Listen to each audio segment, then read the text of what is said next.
Perilaku hakim terutama dalam persidangan diatur dalam kode etik dan pedoman perilaku hakim. Salah satunya yang tertulis adalah berperilaku adil, yang mana di dalamnya termaktub diantaranya memberikan kesan keberpihakan, tidak boleh berprasangka, kemudian harus mengedepankan asas praduga tidak bersalah.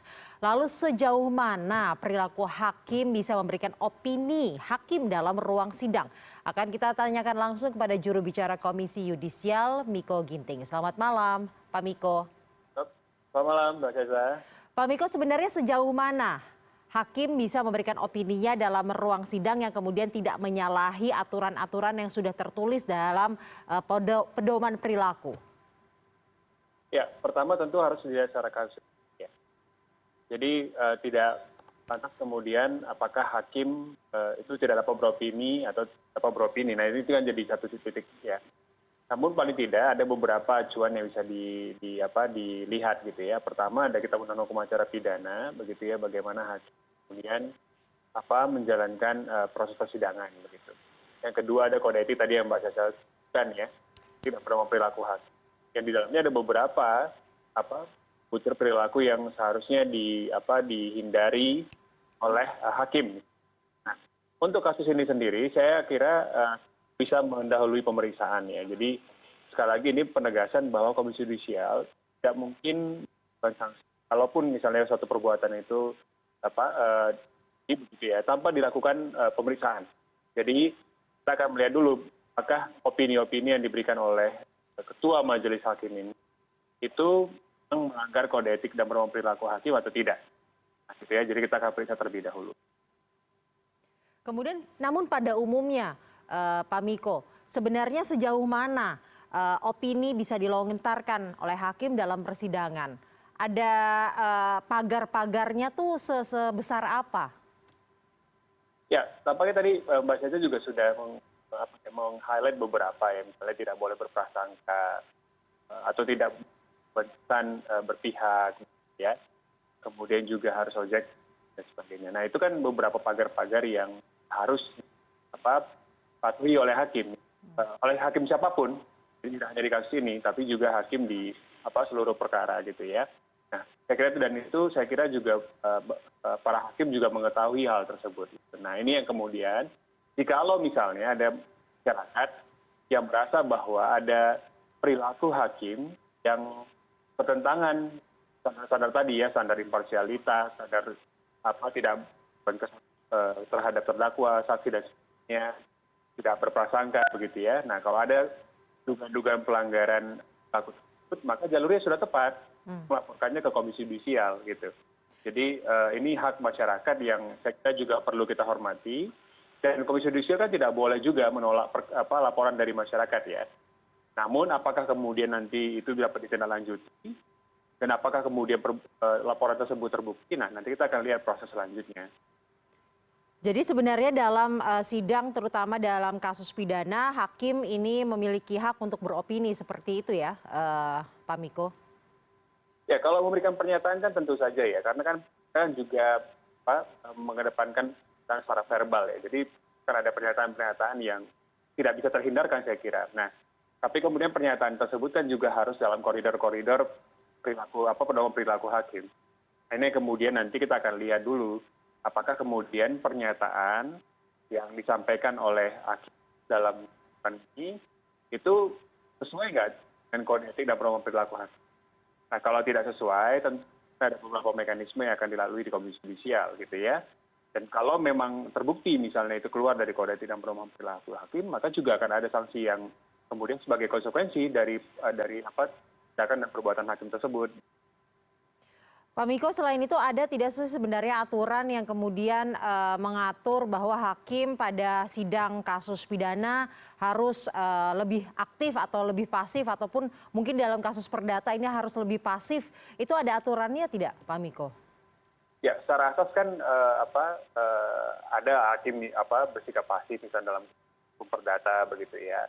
Dalam hukum pidana misalnya dalam rangka mencari secara material, maka hakim juga bisa menggali ya fakta-fakta di persidangan. Jadi sebenarnya kalau dibilang kan tidak ada aturan yang rigid untuk menentukan apakah hakim dalam konteks ini harus pasif dan aktif gitu ya.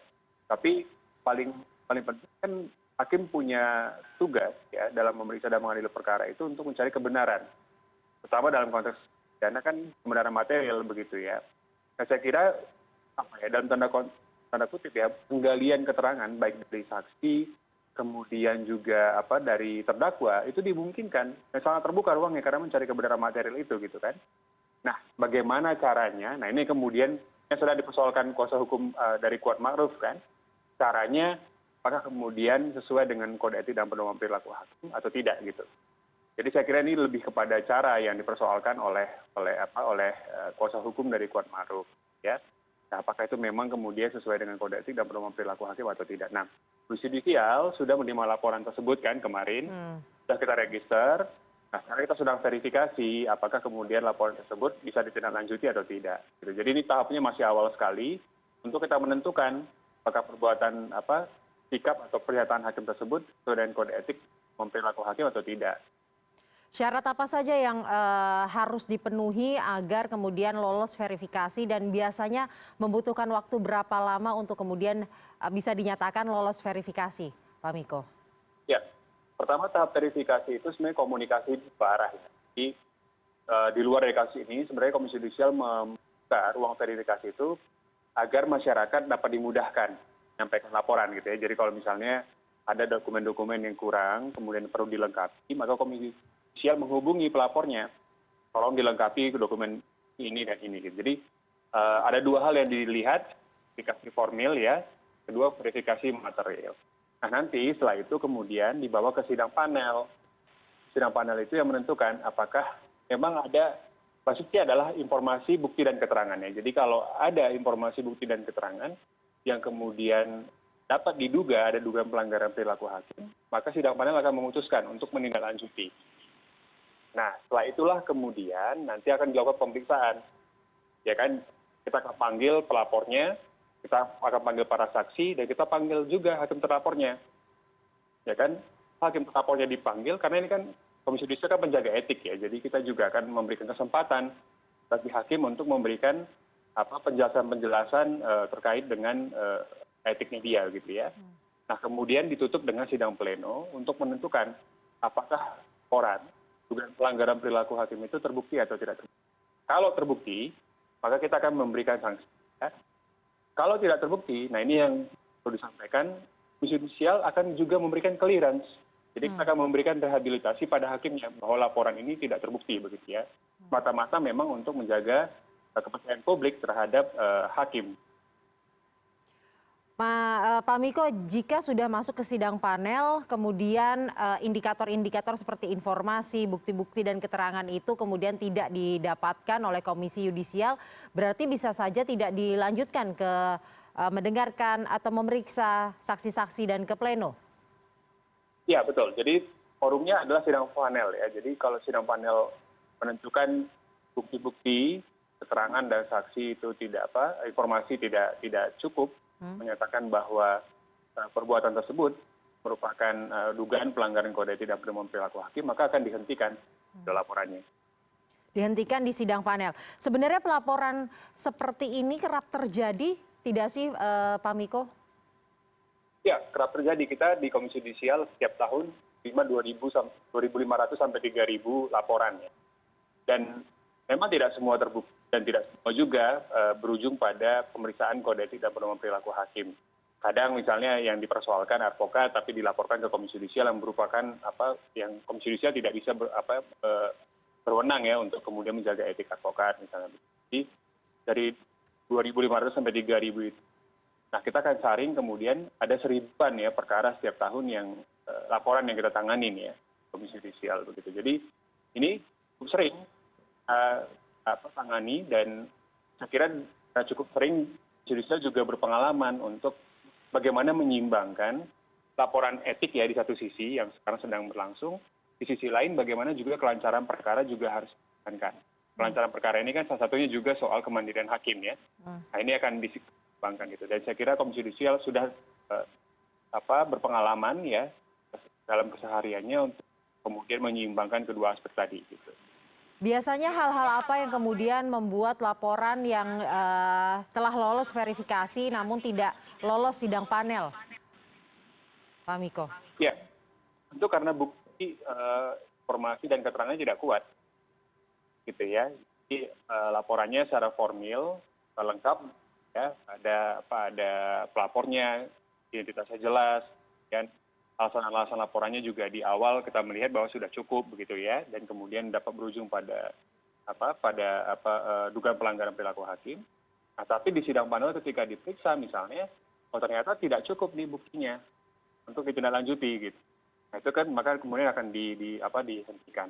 Atau misalnya ternyata di sidang panel yang diputuskan oleh para komisioner melihat bahwa subjeknya ternyata yang dilaporkan ini bukan ke hakim, tapi lebih kepada penuntut umum misalnya begitu ya. Jadi kita kemudian juga tidak bisa melanjutkan. Ada beberapa skenario di mana kemudian Komisi Yudisial menghentikan tindak lanjut dari suatu laporan. Baik. Terakhir, sanksi apa saja yang kemudian bisa diberikan kepada seorang hakim jika memang terbukti melanggar kode etik dari yang ringan hingga yang paling berat, sanksi apa yang bisa dijatuhkan? Ya, sanksi itu pasti tergantung pada perbuatannya. Jadi kalau derajat perbuatannya ringan, maka sanksinya ringan. Kalau derajat perbuatannya sedang, maka sanksinya sedang. Nah, kalau derajat perbuatannya berat, tentu sanksinya berat. Nah, memang diatur ada beberapa derajat dan kualifikasi sanksi ya. Mulai dari berat, kalau ringan misalnya ada teguran tidak puas, teguran tertulis, ada teguran tidak tertulis begitu ya.